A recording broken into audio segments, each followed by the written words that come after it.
Welcome, it's indisputable. I'm your host, Rashad Richey, good to be with you. We got a lot on the agenda today. In the bullpen, my debate segment, I will have Grayson Quay. We're going to talk about Russia invading the Ukraine, Fox News and other Republicans giving him cover, and what this means domestically in the United States. Now, yesterday I did a commentary on this entire subject. You can find it on YouTube and our Facebook channel. It's the reality.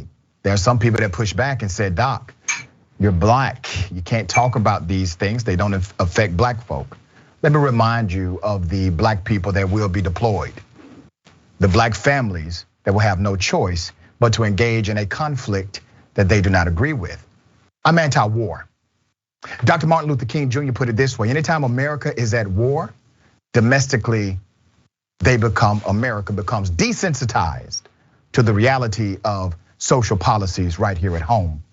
It impacts us all right? So we'll chop it up with Mr. Quay. Breaking down news of the day with me, none other than Ben Carollo, host of Galaxy Brain, streams on Twitch, writer and TYT contributor. Bleep, blop, Ben. All right. Top story of the day.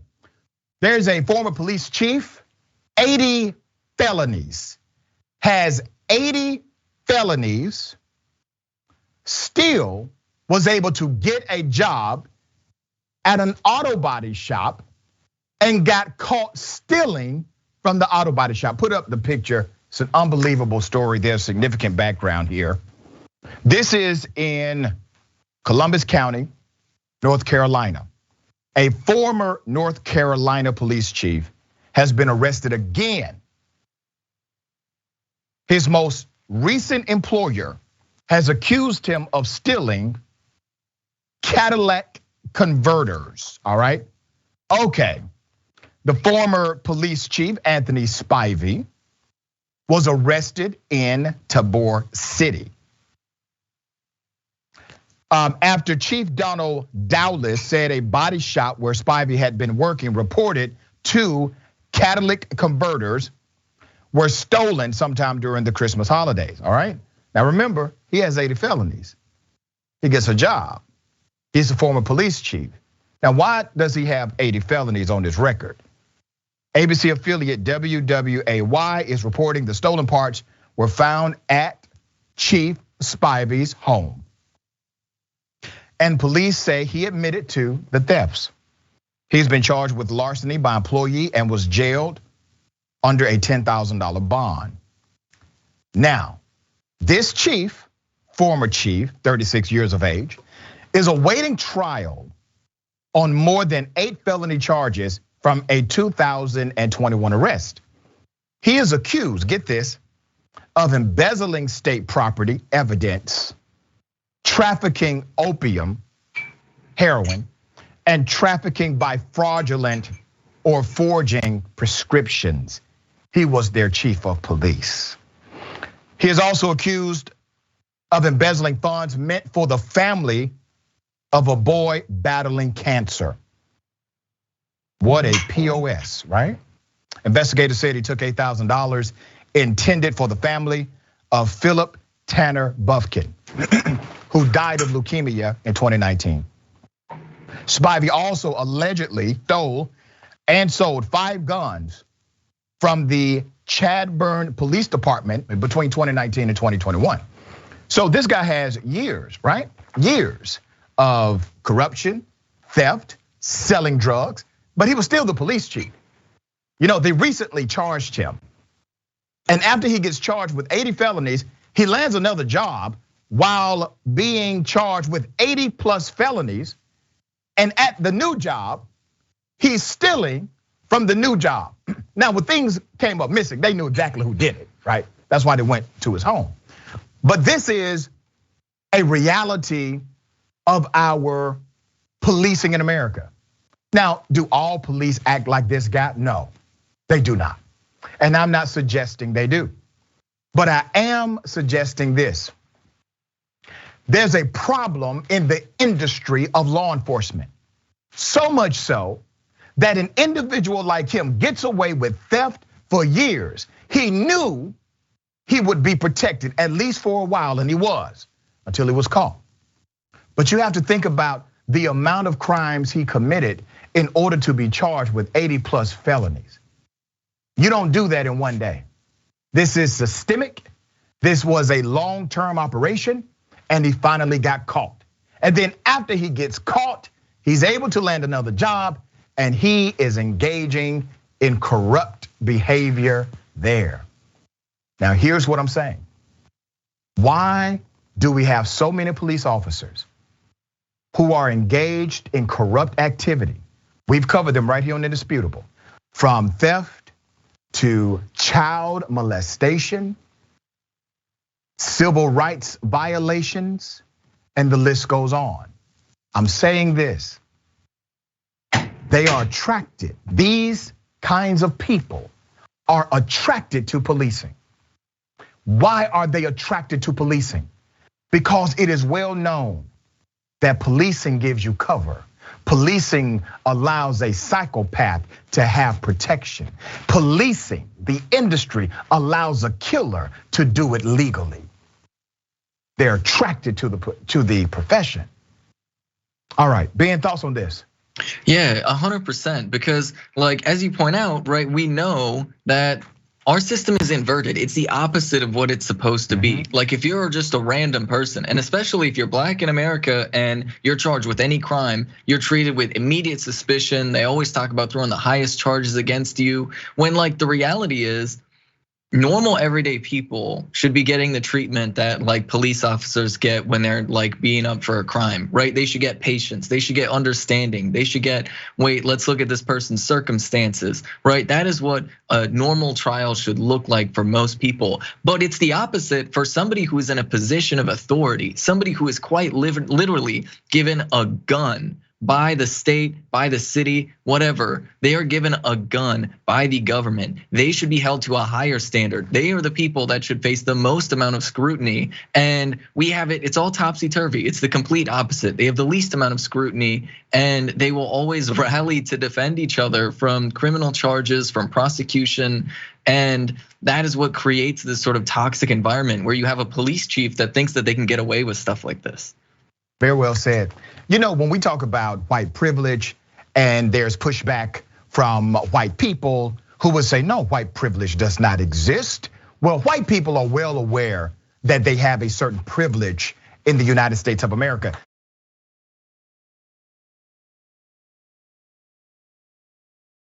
Let me bring your attention to one woman who told the police officer, I will get off because I'm white. Let's put up the picture.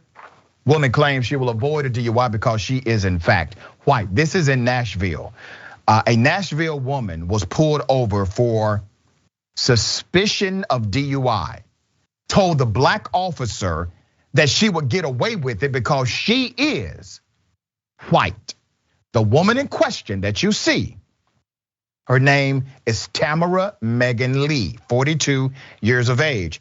The officer that pulled her over is Ronald Connor of the Metro Nashville Police Department. Officer O'Connor, who is a black male, states in his affidavit that he arrived at the scene when Lee drove her car into a secure lot reserved for members of the Davidson County Sheriff's Office. Upon arriving at the scene, police approached the vehicle and asked the driver to step out of the car, according to the affidavit.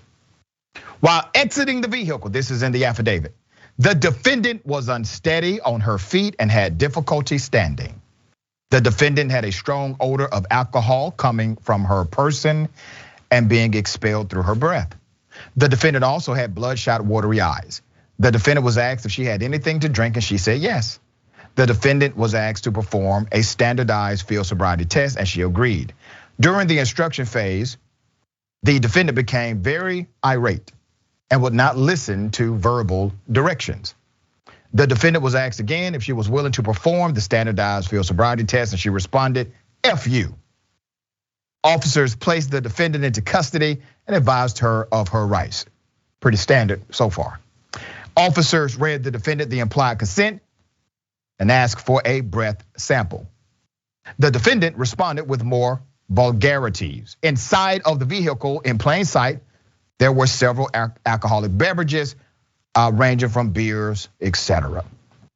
Okay, that is when Lee allegedly became more belligerent, and the officer was told by this woman, and I quote, "I'll get away with it because I'm white." Put up a picture again. Well, yeah, she is white. Yeah. Lee was booked into Metro Nashville jail on the 20th of the month, according to Scoop Nashville, but is now on pretrial release. In addition to DUI, she is also charged with violating the implied consent law for her refusal to perform a standardized field sobriety test when directed by officers. Now, let's keep it 100 here, okay? When someone white says, there's no privilege, there's no such thing as white privilege or white preference, everybody's treated the exact same in America, there's no systemic racism in America, everybody typically treats everybody fairly, well, they're lying. Because I guarantee you, this woman in a conversation would say things like, America's not a racist country. I don't get any special privileges because I'm white. While at the same time arguing with a cop who's black that she will get away with a crime because she is in fact not black because she's white. Expressing the reality of her ideology, that she believes that whiteness is a power structure in itself. Ben, thoughts on this one? Yeah, 100%. And I think it's important to maybe highlight the dynamic. And so there's this long-standing white supremacist narrative in the United States of America of this idea of innocent victim, like completely innocent white women who are constantly under threat by black men in particular, right? And that white supremacist narrative is very, very pervasive through our society. And it's one that really erases a lot of the position in society that people deal with. Because think about it, right? This is a black man who's a police officer. He's in a position of power and authority, right? You'd think that she would respect that. However, right? That position of authority doesn't protect him from her using this white supremacist narrative in her own mind to say, oh no, well clearly I'm gonna get away with this because I'm the sweet innocent victim. I'm incapable of doing wrong in this situation. And so, how dare you pull me over for this DUI? And so that's just one of those things that's really important to understand that black Americans have made progress in terms of entering spaces and positions of power, and that's something that is significant. But also, that doesn't stop these racist white people from completely ignoring any money, position, status, authority that black Americans have. Like it turns out that their racism is gonna be the lowest common denominator that dictates their behavior in situations like this. And they will flaunt it when they think it's convenient to them. That's right. All right, speaking of racism, Amir Locke, who was murdered, in my opinion, by the police. No knock warrant, police come in, you know what happened. Well, there's a protest, rightfully so. At the protest, another individual who's racist decides to shoot at peaceful protesters. That person has now been charged with murder. Let me remind you of what caused the protest.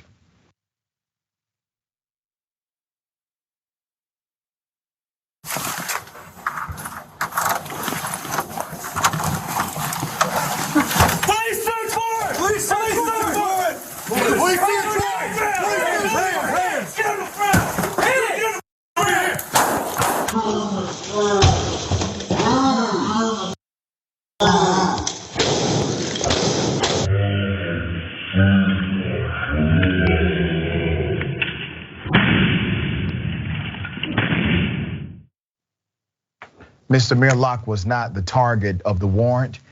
He was not a person of interest. He was sleeping on the couch of his friend's apartment. He had nothing to do with anything. The police also violated their own policy by entering too early. And according to Minneapolis, there was supposed to be a moratorium on no-knock warrants, which was a damn lie from the mayor and the rest of council. So people are rightfully protesting. Makes sense? You protest injustice. That's what happens. Put up a picture of the killer. Benjamin Smith, 43 years of age, was charged with second-degree murder, 4 counts of attempted murder, and multiple counts of assault. Why?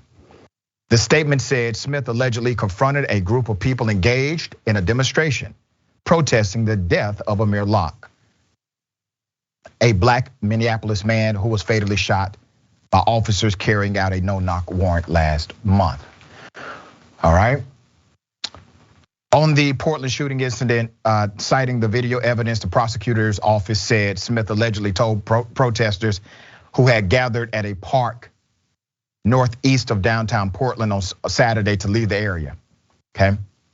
Several participants asked Smith to leave them alone, the statement says. Moments later, Smith drew a firearm and fired at the crowd, striking 5 people. The shooting ended with after someone returned fire, hitting Smith in the hip. The statement says Smith remained hospitalized in critical condition. Here's a picture of the person that Smith is accused of murdering. She lost her life. Her name was June Knightley, 60 years of age. Let me give you some background to this very decent soul who was killed because someone was full of racism and hate. According to Oregon Live, Knightley was described by friends as a fixture of Portland's protest community. The outlet reported that Ms. Knightley, who was from Northeast Portland, was part of a group of women who were volunteering as part of a motorcade group working on traffic and logistics ahead of the protest, trying to make sure everybody's safe. Kathleen Sadat described Knightley to Oregon Live, saying she was warm, giving, and kind. She was a person who spent time trying to think of things she could do to make the world a better place and to make herself better in the world. A roommate of Smith, okay, Christine Christensen, told Oregon Public Broadcasting that Smith's political views had become increasingly hostile in recent years. I'm sure that coincides with Donald Trump. He talked about wanting to go shoot commies and Antifa. She recalled him saying, according to the network, he was angry at the mask mandates and the liberals. Now, where do you think he got that from? Okay, now he's responsible for his murder and his attempted murders. Yes, 100% responsible. But there is a cause and effect relationship. It's called radicalization. Radicalization. Donald Trump radicalized citizens. He's the chief terrorist. The rhetoric from Fox News radicalizes the ideology of individuals.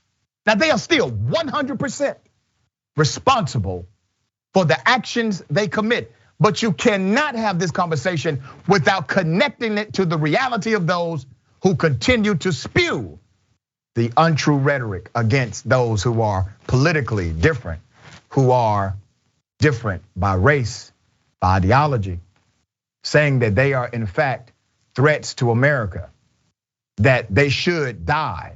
You have politicians who have insinuated this. You have Christian evangelical preachers saying this directly, that those who are left-leaning or liberals or progressives should die. And look at what's happening. Based on his social media post, there's one that said, and I quote, journalists have corroborated identity of suspected Portland mass shooter, a man with a history of advocating for the murder of left-wing protesters. All right, follower of and fan of the Proud Boys, Kyle Rittenhouse, etc., was denounced in furious subculture for violent far-right views. There's a reason why all of these people are connected. You cannot lose the reality of that. There's a reason why white supremacists, people that want to kill Americans, and people that are killing Americans for a difference of opinion are all connected. All right, Ben, thoughts? Yeah, I mean, I agree 100%. And because so the person who did this, he has like the sole material responsibility, right? Obviously he's the person that did it, but there's a moral responsibility. There's a moral responsibility that the right-wing media has in situations like this, because as somebody that lives in Minneapolis, I mean, especially like since this was a response to what happened to Amir Locke, it is absolutely infuriating when the people that I see on the ground, the people that I know on the ground who are just marching the streets trying to demand that police officers stop killing people, right? They're kind, loving people. They're so supportive, right? A lot of these people are the same people that are out trying to get help, like get food and shelter to homeless folks in town. These are the same people doing so much good work. And the right-wing media is busy trying to paint these people as like terrorists just for walking the streets and demanding change. They're trying to paint them as like sort of like these violent, whatever. And in doing that, in stoking up this fear and this hatred, it leads to things like this. And I know that they like to pretend that they're just doing the news. I know that they like to pretend that they're just like these entertainers that are, whatever. But they have a real material impact on the world. And I don't know, maybe they do realize it. Maybe they just don't care, but there's a moral responsibility here. And these right-wing hosts that go out of their way to paint, innocent people who are just trying to ask for like basic decency and just change in the police departments around the country, to paint them as being like violent or evil or whatever it's just shameless in my opinion. Yeah, and Ben, they don't give a damn. They don't give a damn about actual people. All right, we got more on the other side. It's indisputable, stick and stay.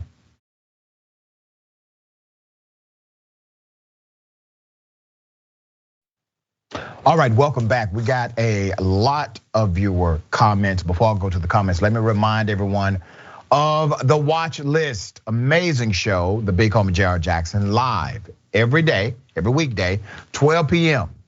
Eastern time, 9 a.m. Pacific time. Find out what stories you should be paying attention to in news, politics, culture, current events, sports, and more. It's a 10-week test series on TYT. Make sure to support JR by watching live daily. And don't forget to subscribe and follow. YouTube.com/watchlist-TYT and Facebook.com/watchlist-TYT. Also, don't forget State of the Union and Texas primary, all right? Plus Canvas 2022. TYT is covering President Joe Biden's State of the Union. We'll be providing regular updates of the Texas primary on Tuesday, March 1st. You got the crew, okay? You got Jank, you got Anna, you got John, you got Francesca, all right? That's gonna be dope. Starting at 8 p.m. Eastern time, 5 p.m. Pacific time, TYT.com/live. One of the candidates we'll be looking out for on Tuesday will be there to talk about corporate money, all right? PAC money, PAC, unlike the opponent, all right? Kind of a reveal. You can stay updated on progressive primaries at TYT.com/Canvas 2022. And the petition, we've been talking about this petition because it's insane that it's even a thing we have to talk about. But if you are a victim of sexual assault, the government should not then take your DNA, store it, house it for possible prosecution in the future, right? Sounds insane. But literally governments are doing that. So we want you to sign the petition to stop that. Petition is real simple. TYT.com/petitions, TYT.com/petitions, all right? We got a lot of comments. I will read as many as I can. Mickey C, the silver haired dragon, says 80 felonies, question mark. I can see him getting away with a few because he was a cop. What about the 5th one? Made the court think he would stop. What about the 10th, the 30th, the 75th? It was over 80, by the way. They're just like, we're just gonna say over 80. I mean, damn. That has to be a record. I know we shouldn't keep record on things like this, but that has to be a record. And I'm not talking about a cop record. I mean, of all time. I don't know anybody who's ever been charged with over 80 felonies. Shakita Ganai Beer, a cop engaging in corrupt activities? Well, I never. Inconceivable. Yeah. All right. What we got? Twyla Nesky. Unfortunately, no one told that Karen that her white privilege begins to fade. Y'all so wrong. Y'all wrong for this, damn it. Now I'm gonna read it because it's on the screen. That white privilege begins to fade as she gets older and less attractive. That's not my words. Talk to Twyla about that one, okay? Jax Drax. Police want people to think they're the best of the best, when in reality, most police are the worst of the worst. Agnostic Sister, about the woman who said she won't go to jail because she's white. I'm guessing she won't have a job much longer either. Yeah. Green New Deal Dragon says about the man who has been arrested for murder. May she rest in power. That's right. May she rest in power. All right. Ladies and gentlemen, I wish a Karen would. You want to call the police on them for having a barbecue on a Sunday. I feel free. Back off. I'm going to tell them there's an African-American man threatening my life. I'm going home. Whoa. Why are you swinging the stick around? I have to go that way. My house is that way. What? But I have to go that way. All right, I'll turn around.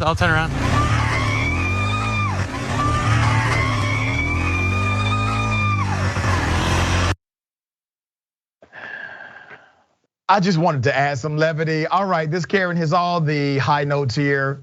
She thinks the street belongs to her. What's a high note? They think things belong to them. They own things they do not own.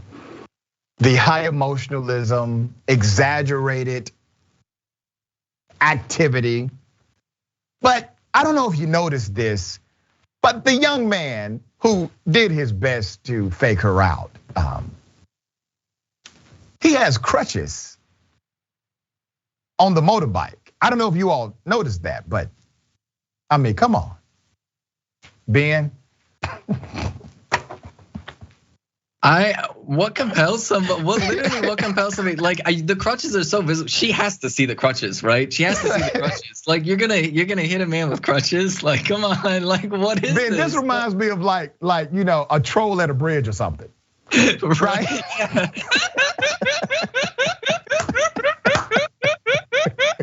You must get past the bridge troll. You gotta pay the toll. You gotta pay the toll. Thank you all for always joining the discussion, okay? Karen tries to hit the biker. Greyhound Dragon says, the Karen troll toll. Yep. Fire Eating Dragon says, I can think of 2 reasons Republican men will vote for Sarah. All right. JTBJ about the Karen says, what a ridiculous reality we live in. And it's so sad the young man had to fake out or try to fake out the troll Karen. All right. GOP Republican congressional candidate out of Florida gets pulled over. He's a back the blue kind of guy until this happens. Here it is. Hey, how you doing? How you doing, sir? I'm Sebastian, Sarasota Police Department. You're on audio and video recording. The reason for the stop, you were observed going 57 and a 40, and you were on your phone texting while you were doing that. That was at Euclid and Fruitville. You don't need to point at the officer. I'm not pointing at you. I'm pointing in the direction where it was. I just called the chief, how's that? Go right ahead, sir. Can I see your license? I am, right? Yes, sir, I do. Can I see your license, registration, insurance, please? You can do this? Yes, sir.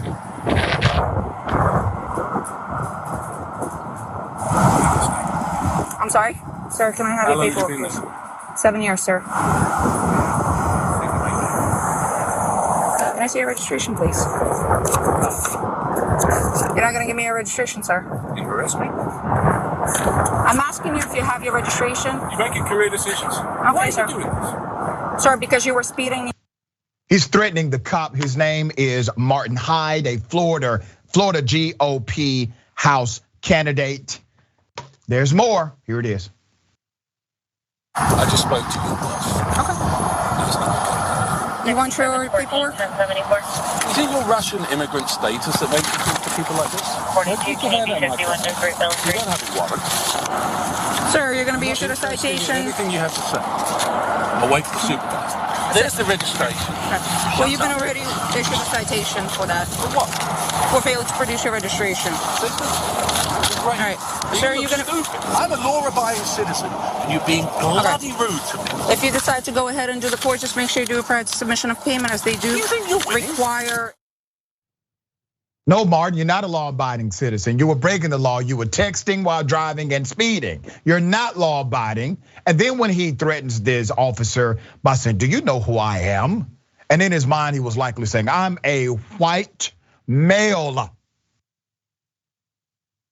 He's running for Congress. He's a Trumpite. And there's more video. A supervisor eventually came. Here it is. We're going to make sure that she pays the price for being disrespectful. She came up, she said the first... Look, there's a video of it, so be quiet. There's a video of what you said.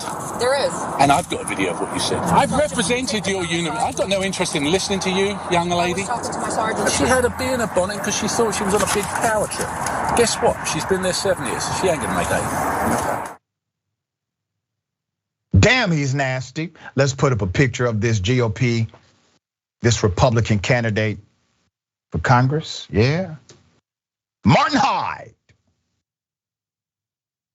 He's a former UK professional soccer player. Now remember, he's basically downing the officer, calling her an immigrant as if somehow that's a bad thing, okay? He has lived in Sarasota for 20 plus years, is a business owner who has gone to many commission meetings. At another point in the footage, he says, "You're talking to a congressional candidate." How in the hell did that become like a thing that'll get you out of a ticket? Not a member of Congress. I am a whole damn candidate for Congress. Y'all are taking this stuff too far in Florida. All right, I don't know what Ron DeSantis has done to you all, but damn, he needs to undo it quickly. Martin Hyde, who was running for Florida's 16th congressional district, was pulled over by a police officer in Sarasota, Florida on Valentine's Day. Hyde, according to responding officer Julie Beskin, was clocked going 57 in a 40 and was also spotted texting while driving, all right? That's your pretext to the stop. Now, I want to remind everybody, these are the same people who will tell you, back the blue. We must support our law enforcement. Just comply. They are there for you. Same people, all right? And as soon as he's challenged because he did in fact break the law, he doesn't want the rules to apply to him. Fascinating, right? Hyde is challenging Florida's current 16th district Congressman Vern Buchanan in the GOP primary. Hyde has received the endorsement of Roger Stone, Michael Flynn, according to Florida Politics. Hyde's campaign website says he's against cancel culture. Put up his picture again. Yeah. On his campaign website, he says, and I quote, "Our great country was not built on tearing each other down, but by building each other up. America is the best country on the planet for too many reasons to list. But we are headed down the road of assuring that it is not the case. Cancel culture needs to be canceled." This wasn't his first time either. In 2017, a report from the Herald Tribune revealed police documents indicating a number of similar circumstances. In 2013, officers responded to a traffic incident wherein Hyde reportedly told the officer he would contact the city manager or police chief, and Hyde advised this officer he would not say that he pays my salary, but he pays a lot of taxes in the city, trying to get out of another traffic ticket. He reportedly issued an apology on Tuesday via Facebook. His campaign Facebook page, however, appears to have been deleted. So per the Herald Tribune, it read, and I quote, "There will be some who will say, it's not the first time I've acted out. And they'd be right. I have faults. And one of them is being overly aggressive on the occasion when I'm challenged. In the political arena, that is possibly a good thing, but on a personal level, it's not. I've apologized to the officer in question, and now I'm apologizing to the community as a whole." Now put up his picture again. I'm Martin Hyde, Republican. I want your vote. Sit your tired ass down. You are a basic white guy who believes your privilege protects you from the rules that everybody else should follow. You're simple. There's nothing special about you. Ben, thoughts? I mean, there's like the really amazing entry point that is just the fact that this is not politically savvy at all, right? Like, look, right, if you're a Republican, not even smooth. like you just like, this is easy bait. This is easy bait for like, you're challenging a Republican in a primary. The other Republican be like, no, I back the blue. He says he backs the blue, but he's yelling at cops over here. What's his deal? Like, easy win for the other Republican in that situation, right? And like, it's just clownish and ridiculous because like, let's be real, right? Going 57 in a 40, if it's a 40, like usually if it's a street that's 40 miles per hour, it's a speed limit. There's like pedestrians that are walking around, you're texting while driving, right? Like that could be dangerous, right? You could literally be risking people's lives. Yeah. And it really seemed like he was just gonna get a ticket in that situation, right? So it's not even, weird to risk a political career over something like this. Yeah, but he's accustomed to it, right? And I'm sure it has worked for him before. If you're speeding, take it on the chin. It's a speeding ticket, all right? Get over it.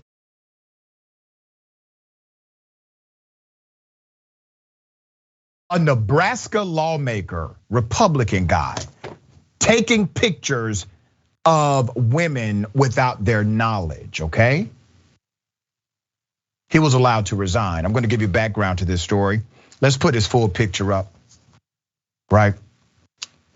Female Nebraska lawmakers are outraged at the legislature's handling or mishandling of that male senator who has resigned after admitting he took photos of a female staffer without her consent. This is some real sick stuff, all right?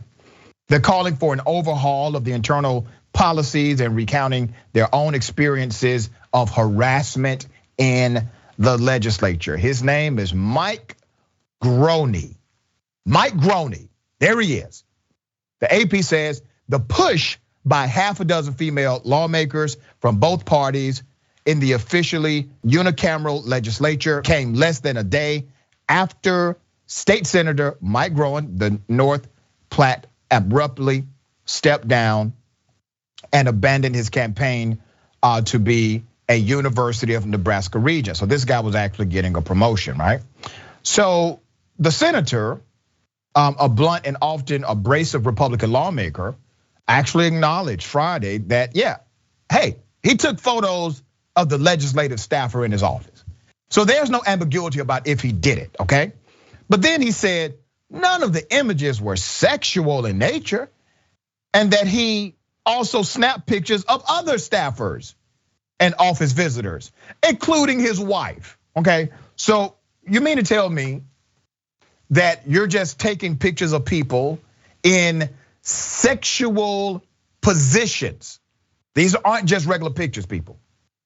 So he's taking these pictures of individuals without their knowledge, okay? He's saying, I do that all the time. So a former staffer, her name is Christina, filed a complaint with the legislature's executive board in which she described the photos as objectifying and demeaning. She said some included zoomed in close-ups of provocative parts of her body with explicit subject lines, an allegation the senator has denied. Now, I don't want to gross you out. What you think the senator's doing with those pictures? There's more. All right, the staffer told the Associated Press no one pressured her to come forward with a complaint against the senator or tried to stop her. The female lawmaker said Tuesday that the legislature's method of handling such complaints is not adequate. Several called for the creation of a legislative ethics committee, which was an idea that was briefly floated after another former Republican lawmaker, State Senator Bill Kittner, acknowledged that he had cyber sex with a woman using his state-issued laptop. Okay, Senator Julie Slama a Republican, said, and I quote, "Our policies definitely do not protect staff, and they don't protect female senators. As a young female, you worry that it's going to be the thing that defines you." To highlight one female lawmaker and her story in the AP, and State Senator Kavanaugh of Omaha shared a story about her time as a congressional staffer in Washington when she was 22. She said she once got on an elevator with a male senator who was not her boss, and the senator groped her in front of his staffer. Kavanaugh said she was later told, "You don't get on an elevator with him." Okay? It's extreme, but once again, we're dealing with a rape culture in the United States of America. I've said this before, I will say it again. This protection of those who violate the public trust of others, those individuals who dare to say what happened, many times are made into villains, and one subject like this may define them. We have to stop it, and we have to highlight the true monsters of stories like this. Put his picture up again.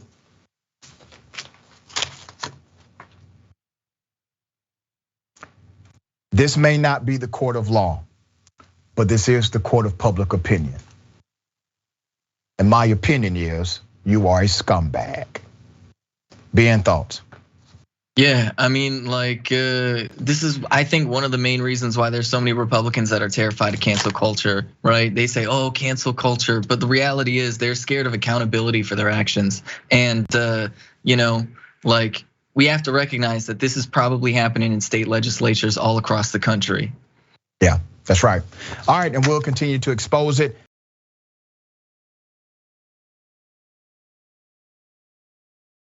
Christian preacher goes on a rant, all right? These individuals support Donald Trump. Now, I want to show you this rant and highlight some nuances that are quite interesting. Let's go to the first video. Here it is. We see the Nancy Pelosi's of this world. We see the Kamala Harris's of this world. We see the work that they're doing. And that's why I reject women in any position of authority or leadership. It makes me mad every time I drive up and down the street. There's this stupid billboard or this stupid little poster I see for like Pamela Bogus or something running for judge.